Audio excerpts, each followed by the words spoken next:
కోంపల్లిలోని north ఎస్సీఎల్లో Shri Durgadevi సేవా సమితి ఆధ్వర్యంలో రేపు సువర్ణ భారతీయ మహోత్సవం నిర్వహించనున్నారు.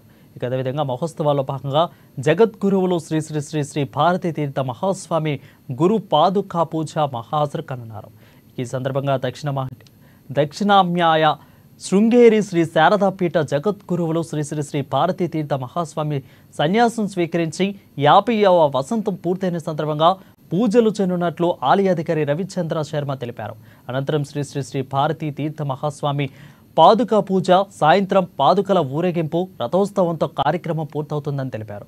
అందరూ భక్తులు పెద్ద ఎత్తున పాల్గొని విజయవంతం చేయాలని కోరారు.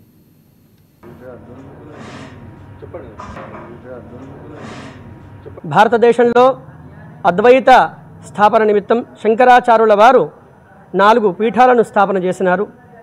శృంగేరి, ద్వారక, బదరి, పురి.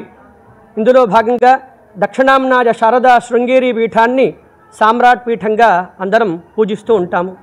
ఆ సామ్రాట్ పీఠానికి 36వ పీఠాధిపతి అయినటువంటి శ్రీ శ్రీ శ్రీ భారతీ తీర్థ మహాస్వామి వారు సన్యాసం స్వీకరించి రేపు అనగా ఆశ్వయుజ బహుళ ద్వాదశి నాడు 50వ సంవత్సరం, ఆ 50వ సంవత్సరం సందర్భంగా స్వర్ణ భారతీ ఉత్సవాలు అని భారతదేశంలో ఇతర దేశాలలో అనేకమైనటువంటి కార్యక్రమాలు నిర్వహిస్తూ ఉన్నారు.